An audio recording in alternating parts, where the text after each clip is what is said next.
with Fiji. England will play Argentina, we know that. The United States will play South Africa, we know that. Fiji and Wales are through, but who will they play? That is up for decision. And the last match of what has been an excellent first day's play here in Sydney. Still plenty of people around to watch the last game of the day.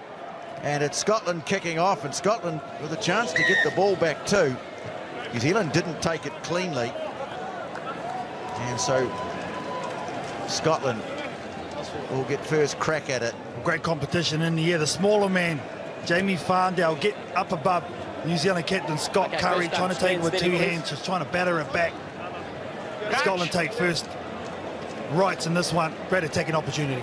Fine. Scotland, yeah, they haven't had a great day. Certainly had some disruptions. They weren't all that convincing against Papua New Guinea, winning 26-12. Thumped by Australia. Australia really turned it on in front of their home fans in that game. New Zealand, well, comfortable enough. 26-14 win over Australia, and Papua New Guinea 31-7. And New Zealand putting some heat on at scrum time, but Scotland have it. And Scott White sending it across the field. Not a tidy pass, but tackle off the ball. And so Scotland again get a chance to go on to the attack. It's a better tackle from Sione Molia. He was the man who was penalised. Now Mark Robertson, quality player in the Scotland team. He is Godsmark. Moves it on, Gavin Lowe. Wide it goes to White again. James Fleming, experienced campaigner, leaves it behind him. Lowe is there. Godsmark moves it wide. Chance here for Scotland. Bryce up the middle. Offloads it away beautifully to Lowe, and he's over. Scotland strike first.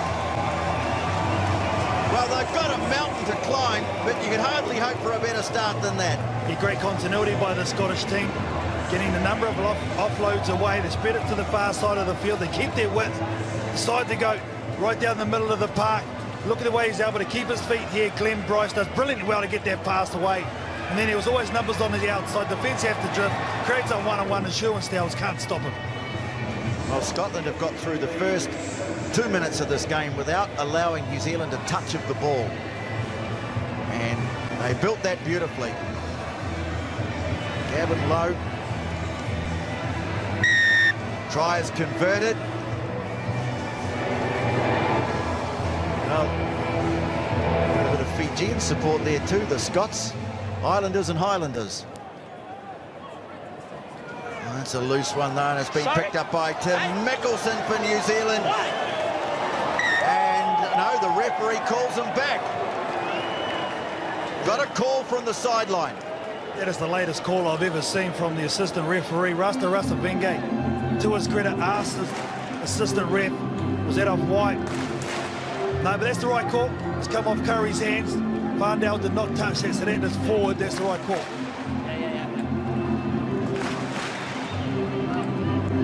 Yes, the Scotland players stood around waiting for the call. Some of them. There's Tim Mickelson, 184. Carl Tanana clinging on to the bottom of that list. You need to line up straight from the start. Line up Much straight. tougher game then, wasn't it? Very much so. Bind. Set. New Zealand trying to shunt Scotland off the ball. Ball squirted straight out of the same channel, but he's let it go. And they get it wide to James Fleming. Well, Scotland are going to have a go at it. Molia puts him on the ground. Scotland absolutely dominating possession in the early stages of this game. Lowe, the try scorer, put on the deck and scooping it up. New Zealand have it.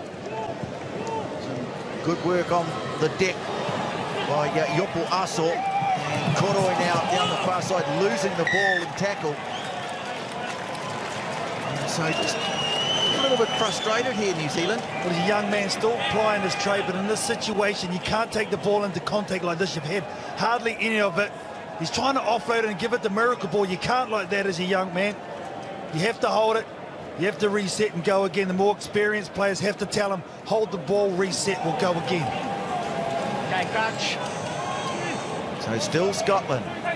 Bind. 7-0. New Zealand. Set. Mistakes not helping them early on. That's a cleaner scrum feed for the Scots. Another opportunity to launch something. Glenn Bryce came into the side, and Wellington as a replacement stays in the squad. And Scotland playing some of their best rugby of the day, and New Zealand copping another penalty here. Wide they go, Scotland, enjoying the cooler conditions, and they get it away to Mark Robertson. Sprinting away, Forbes manages just to grab. Oh, good smothering tackle from Stowers. Forbes entitled to do that. He was the tackler, and off he goes. Still got plenty left in the tank at the end of the day. Kuroi gets it away to Curry. Floats the pass away. Mickelson, well, he's going to have another go. Can't get away from Fleming. Curry's there in support. Curry breaks the last tackle, and Curry heads towards the posts to score.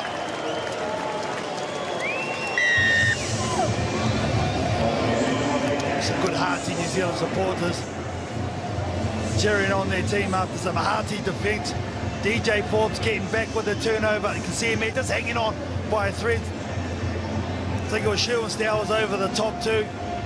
Knowing the rules, he can play the ball. Scott Curry knew he had a man over, and Timmy Mickelson. Timmy just gets caught by the bootlaces. Usually a score on that occasion. Good scrambling defence. I think it was from Farndale, and in the end, Scott Curry gets New Zealand back in this one. Kuroi with a nice handy kick at goal.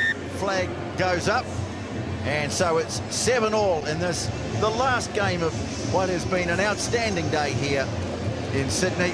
We've seen upsets, we've seen some tremendous play, we've seen a big crowd, which has thinned out a bit now, having a great time. It's been a privilege to be here. Very high kick, comes down out of the moonlight, and New Zealand get it back. Forbes, lovely kick-off from young Kuroi, and here he is on the ball now, the teenager, just out of school. New Zealand managed to control it. Mulia batted on quickly by Yopo Aso. Forbes takes it to the defensive line, looks to pop, oh, gets a lovely ball away to Mickelson, has to roll it away behind him, and in the end it's poked into touch by a Scottish boot. Well, it really is a street scrap, isn't it? It's going to be time for the throw in too, Tony. New Zealand go quick. Kuroi has it, flings the ball, almost picked off that pass. And I think it was Jamie Farndale who had a flyer at it. Ball goes into touch. That's the end of the half, and all locked up. So we've got England, Argentina, USA, South Africa, Wales and Fiji through, plus 2 teams from this pool. Could be New Zealand, could be Australia, Scotland. It'll be 2 of those 3. Scotland have got a lot of points to score if they'd to drag it back. New Zealand win, they'll face Fiji tomorrow, and Australia would play Wales as long as Scotland didn't win by too many points. Well, scrappy start to the second half, and eventually Rasaveng puts that little period of play out of its misery by calling up the scrum. Yeah, very messy indeed. Players very tired, sorry. Second week, back-to-back, very tough. The conditions have been brutal today. It's been very hot. Got up to the mid-30s of the heat of the day, didn't it? Well, I think the biggest factor has been the humidity. Energy-sapping humidity, up over 80% at times. Sit. Scampering away with it is Gavin Lowe. Moved on by Bryce. James Fleming takes it down. Scotland, they used the ball pretty well. And here's a good strong run from Jamie Farndale. Useful multi-sport athlete. He'll be fit. Godsmart. Keep asking questions of this New Zealand defence. Robertson doesn't need to make the tackles count here. And there's a loose pass. Stowers quickly up to make the tackle. Mulia. Well, now Scotland get the chance to break out. Well, this could be a big moment in the game. Jamie Farndale, the change of direction. Mickelson. Koroi comes back at him and makes the tackle. Forbes is there, and Koroi's got hands on the ball. So brilliant work from the young 18-year-old Vilimoni Koroi. Now maybe a chance for New Zealand to break out. Curry.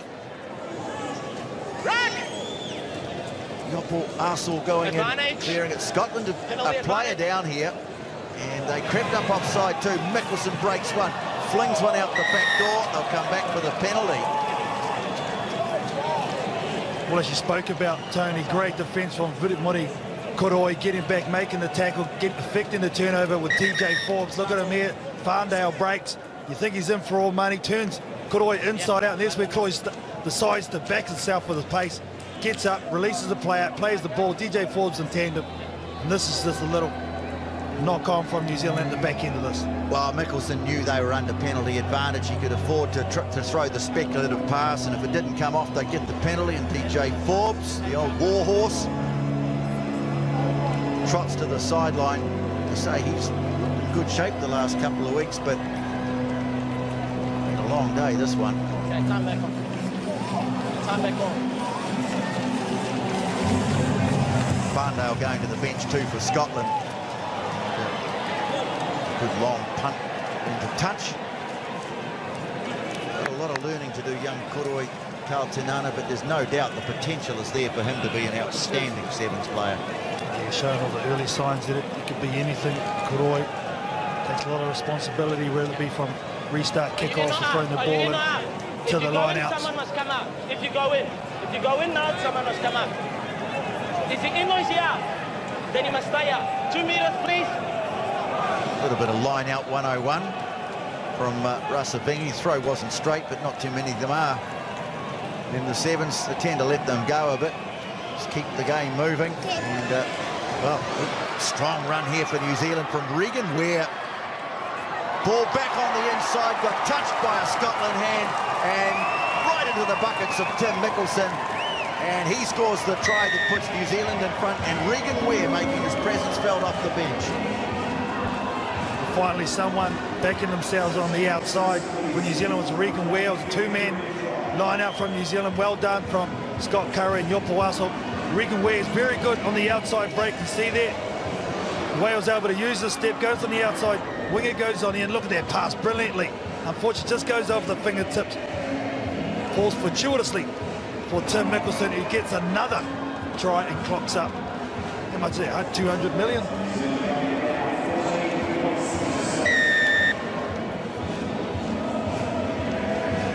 This is into the 180s now. Tim Mickelson with that try, 14-7 New Zealand lead. And Scotland's hopes are being extinguished here. George Horn tries a little chip and chase. Don't see that too often. Rocky Khan on for New Zealand. Beats the retreat. And now Dylan Collier comes away with it. Curry flings it on to Mickelson. Mulia waiting for it in a bit of space too. Mulia straightens nicely. Can't get the offload away. Mickelson helps him out. Thrown away by Curry. But one of the Scotland players was about half a mile offside, I guess. Kilometre. Yeah, the difference here, when he was bound, the tackle player turns it into ruck. If he's not bound, he gets straight up and plays the ball. He's still deemed as a tackler, so the offside line was set. Yeah, just took a calculated gamble, didn't he? But one of his teammates joined in, created a ruck, and that was the creation of an offside line. 7. Time off.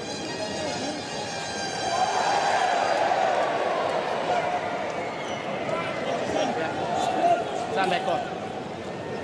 So Rocky Khan with the throw into the last 80 seconds of day one. Sydney,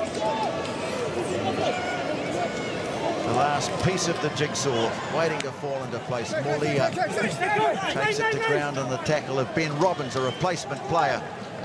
The Scotland side who really have had rotten luck with injury. Now Trail Joas, one of the new boys in the New Zealand team. Ball squirts out the back. Referee says that was lost forward.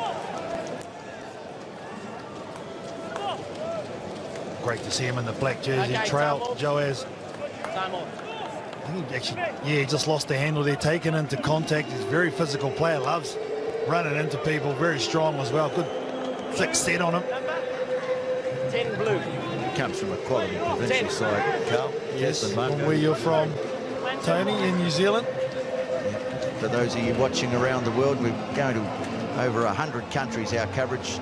Tasman, Marco's in the Right, time back top on. of the South Crouch. Island, the beautiful top of the South Island.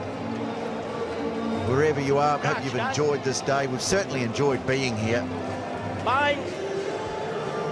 Set. Seen some exciting results here today, some upsets, some good action, and we've got another day of it tomorrow. Scotland, looks like they'll be playing in the Challenge Trophy, but, well, such great character in this team. They're going to keep working away at this, see what sort of result they can get at the end of the day. Here's George Horn moving it on. New Zealand's defence pretty good, been tested. Joas showing some strength in there on the counter ruck, and they pushed right over the top of it. Picked up by Curry for New Zealand. Now he just backs off. Oh, here's the kookaburra. Said that's it. Call it a day. Over the touchline he goes. And a long, hard day, a long, hard, entertaining day comes to an end with New Zealand beating Scotland by 14-7. The result of that is that New Zealand will play Fiji and Australia finish second, and they will play Wales, England against Argentina, USA are against South Africa, the other quarterfinals. Let's go down to the sideline to Louise. Thank you. Well, Tim, your reward for topping your pool is you get to play Fiji in the quarterfinals tomorrow. What will you have to do well to get on top of them? I think we've seen with them today, you know, you need the ball to beat Fiji, and if we can get the ball, especially when the kickoffs, we can make it a contest and really go forward on attack. 3 solid wins for you today. What did you guys do well? You know, it was pretty challenging weather, to be honest. We haven't played in heat like this for a while, so just about doing the basics well. You know, out there, Scotland are a good team that used the width. We overchased a bit and made it hard for ourselves, but, you know, they're a quality team. How different is recovery for you guys when there's been such tough conditions like they were today and then having to back up again tomorrow? Oh, you know, it's huge. After every game, we jump in the ice baths for a good 8 minutes and recover. You know, with this heat, hydration's important. You know, a few boys cramping up, so I hear it's going to be even hotter tomorrow, so we're going to have to do things well tonight. Yeah, certainly will. Best of luck tomorrow. Cheers, thank you. Yep, hydration, ice baths. I think I'd take hydration over an ice bath any time, and that time is fast approaching, but the team's going to one last.